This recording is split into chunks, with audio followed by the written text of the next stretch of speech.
सहकार प्रणाम।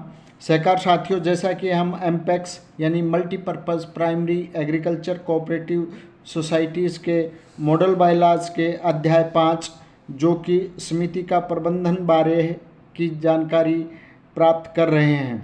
आज के वीडियो में हम समिति उपनियम 26, 27, 28 व 29 की चर्चा करेंगे, जो कि आम सभा यानी जनरल बॉडी मीटिंग के बारे में जानकारी देते हैं।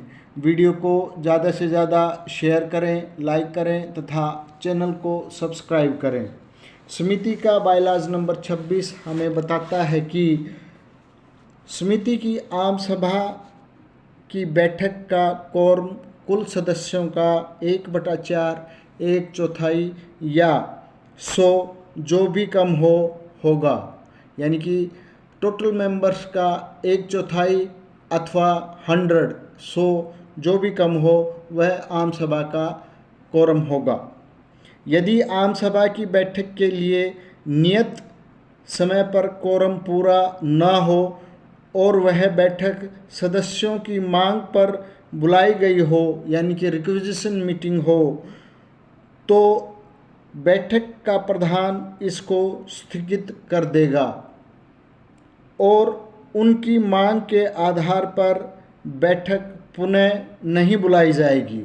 यानी कि रिक्विजिशन बैठक में अगर सदस्यों का कोरम पूरा नहीं हुआ है तो वह बैठक स्थगित हो जाएगी और उस बैठक को उस मांग के लिए दोबारा नहीं बुलाई जाएगी। यदि आम सभा की बैठक मांग के अतिरिक्त किसी और कारण से बुलाई गई हो तो बैठक अगले सप्ताह उसी दिन, उसी स्थान व उसी समय के लिए स्थगित हो जाएगी। यानी कि अगर समिति की आम सभा की बैठक रिक्विजिशन मीटिंग नहीं है और दूसरे अन्य कारणों से या नॉर्मल मीटिंग है और वो कोरम के कारण नहीं, कोरम ना होने के कारण ना हो पाती है, तो वो पोस्टपोन हो जाएगा। अगले दिन, अगले सप्ताह उसी दिन, उसी स्थान और उसी समय के लिए पोस्टपोन हो जाएगी। अगली आम सभा का कार्य कुल सदस्यों का 1/10 सदस्य या 40 सदस्य जो भी कम हो के कोरम से किया जाएगा। यानी कि पोस्टपोन मीटिंग में कोरम को कम कर दिया गया है, यानी कुल सदस्यों का 1/10 भाग अथवा 40 सदस्य जो भी उपस्थित हों वो कोरम बन जाएगा।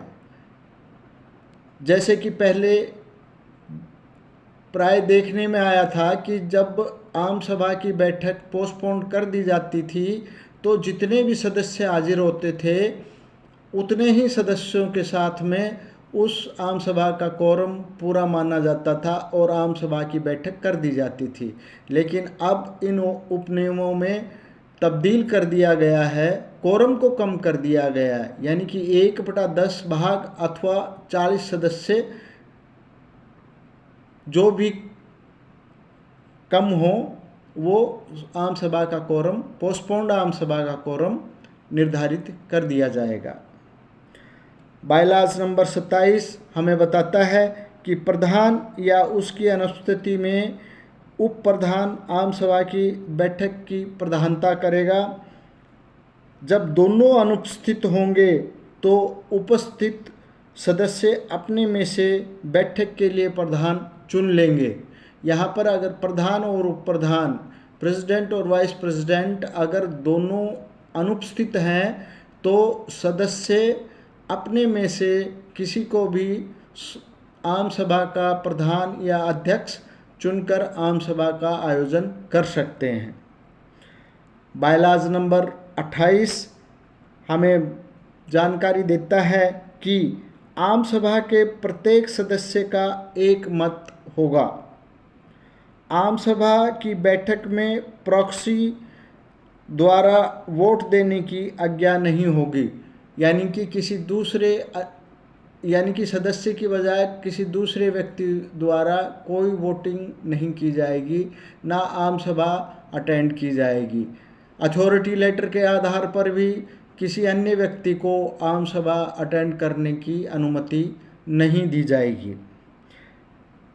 यदि उपनियम में कोई अन्य उल्लेख न हो तो समस्त मामलों का निर्णय उपस्थित सदस्यों के बहुमत से होगा।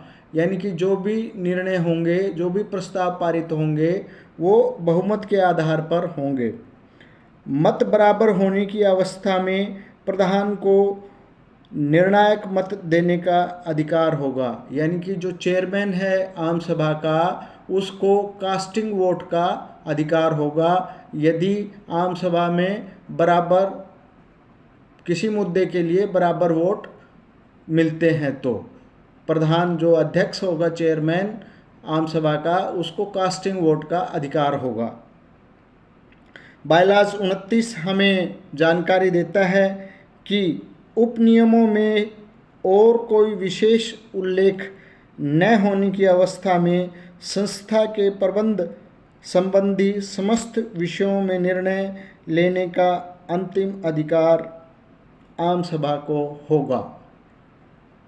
यानी कि जहाँ पर आम सभा की शक्तियाँ हैं और समिति की प्रबंधक कमेटी की शक्तियाँ हैं, इनके अलावा अगर किसी विशेष विषय बारे कोई उल्लेख अगर उपनियम में नहीं है तो उस अवस्था में संस्था के प्रबंध समिति समस्त विषयों में निर्णय लेने का अंतिम अधिकार आम सभा को होगा।